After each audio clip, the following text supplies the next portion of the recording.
Welcome to the week, everybody. We're here for our weekly anchor message where we basically get word from headquarters about our weekly assignments.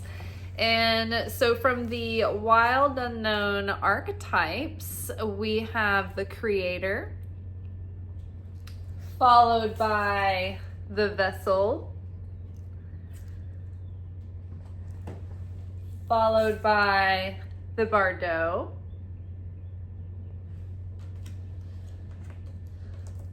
underneath the creator we have the sun,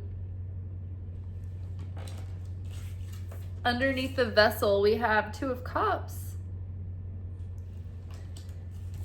and underneath the bardo we have the Temperance card.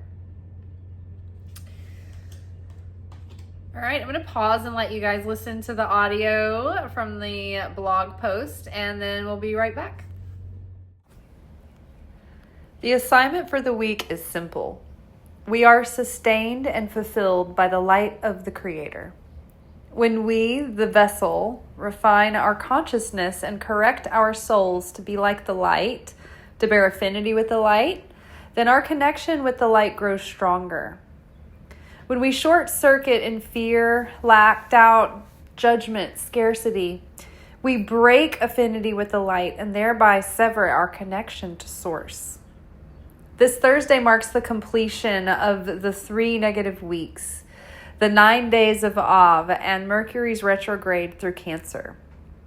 What have we learned? What have we processed, healed, corrected, released, and transformed? What would we still like to work on while we're in this window for the next few days? What is decaying? What is being redeemed and reintegrated? Embrace the uncomfortable moments that are calling your attention to the assignments. This is alchemy's gold. So we have been in this period every summer that happens called the negative 3 weeks, 3 negative weeks. And this is a period of time that goes from the 17th day in Cancer to the 9th day of Leo. And it's like in the Kabbalistic calendar, so it's like the lunar, like the astrological sun sign of the month corresponds with the lunar sign of the month. Just, anyway, it seems confusing, but basically it overlaps the last part of Cancer into the first part of Leo. So the 9 days of Leo kind of, and this is all like within this Cancer retrograde. So this last week of the Cancer retrograde is like really pulling things forward hard. Like I think if anybody has ever seen the movie Spaceballs, at the end there's like a gigantic like vacuum cleaner over the Earth's like stratosphere, and it's like sucking the atmosphere out of Earth or whatever planet they were on in the in Spaceballs. And that's what it feels like. It feels like something is just sucking out all the deep darkness and pain and unrealized resentment and everything, so it can come to its completion and just be washed away. I was just like, I was just crying through the shower. Like, I'm so emotional today. And so this last few days might feel more potent, but try not to shy away from any uncomfortable exercises. Like, for instance, even the Torah talks about this week, when we really face mortality and we face the brevity of life and we look at it, then it awakens a deeper desire for deeper and more healthy relationships with others, or with a more deeper desire, healthy relationship with life ourselves, to be able to live fully and live out the full potential of our life and our soul and our relationships with those closest to us. So, just pondering death and our mortality and each other's mortality and the brevity and the uncertainty of how much time we have, really makes us feel like life is precious, and it gives us a sense of urgency, a healthy sense of urgency.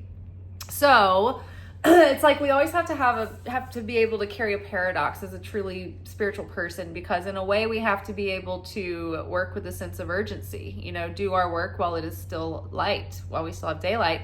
And yet, on the other hand, we have to kind of relax and surrender and allow, without micromanaging life, to kind of trust the flow as well. So it's always a dance, it's always a balance.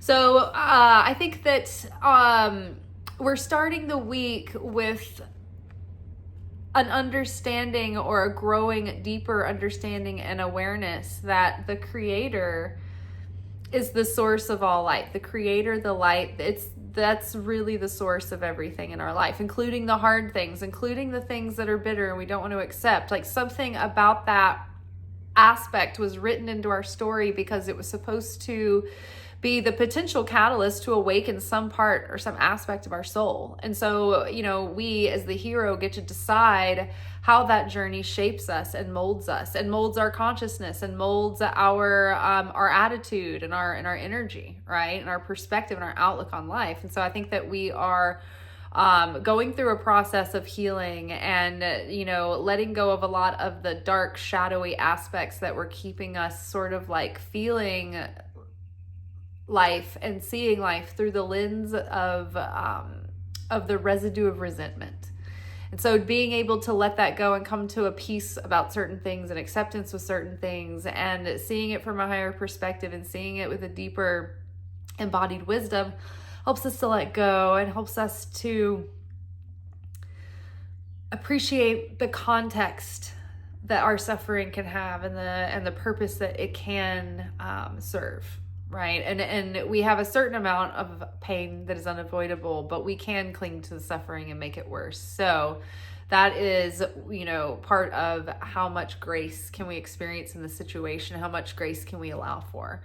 Because there's a deep spiritual secret that we are always experiencing more mercy than we actually deserve. Right. And so when we judge others, that puts us under that same level of scrutiny and judgment. But when we err on the side of, choosing compassion with our consciousness, even if that does mean taking an action, to right the situation, it can be done from the consciousness of compassion for the compassion of the greater good, right?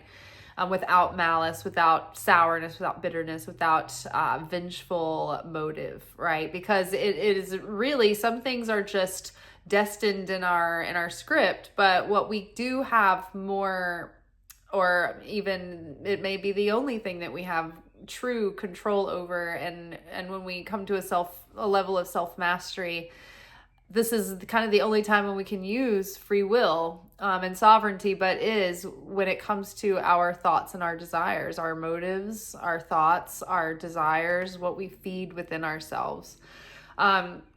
So understanding that the Creator is the source of all the light in our life and fulfillment. And so in order to maintain that connection and maintain that strong connection, life is all about taking us through a process of perfecting the vessel so that we can be a functional antenna and we can be a container for the light and a channel for that light to pass through us and be radiant within the world, right? Like the sun is just, it radiates the light from within and it shines light and nourishing and life on everything around it. And so the soul is the vessel through which we are the container for the light in this world. And so our whole process, the whole point, the whole purpose of our life is to be an education, a school for the soul to come to a perfection and to come to a state of correction and healing and awakening and self-realization. And so each step of the way, the idea is to become more and more like the Creator, to share the consciousness of unconditional sharing, unconditional love, unconditional never-ending mercy and eternal light and eternal goodness and beauty and creation and peace and all of the things that we relate to the coming of the age of Messiah, right? Mashiach consciousness. So the Two of Cups, we will come closer in that, and then deeper and stronger in that connection to Source that protects us and sustains us and puts us under the feathers, under the wing of protection, in the shade, out of the harsh realities, so that we can be sustained through them. We're not going to be excused from the general nature of things, but we can move through life with more grace and a bit more shelter. And the closer we draw to the Creator, then the sweeter the fulfillment, and the deeper the peace, the deeper the abiding peace, even in times of seeming uncertainty, seeming darkness. We can rise while it is still night, when we still don't know how it's going to work out, when things are still feeling pressure, when we're still feeling pressure, when we're still feeling bleak. That's why it's good this week to take advantage of the last few days of this retrograde and really appreciate. So emotional. Appreciate everything that's happening while it's happening, making the most of it to refine that vessel.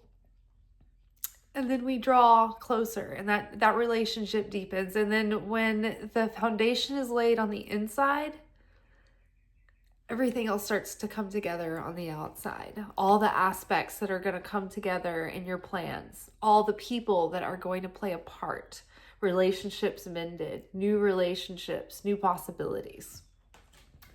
But it doesn't come without the process of death and decay and regeneration. So the only thing that's dying right now is the identity and the truths that our ego is clinging to that kept us small.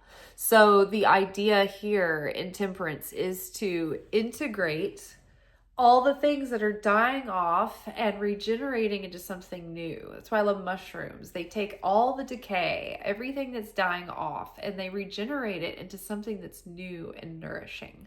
So Temperance is about bringing all of these aspects together and allowing for the internal change to happen, and integrating spirit into matter, integrating that higher aspect of our soul into our living expression in the material world, everywhere we go, everywhere we are. So make the most of this week. Don't shy away from emotion. Take notes about the information and the insights that you're gaining from this time, but just try to let them sit until we get on the other side of this and have a little clarity before you take like big actions and make major decisions. All right, I think good things are developing and major healing is happening, and I gotta get level and grounded so I can go to work and not be crying and weeping in the dining room. All right, y'all. Ciao.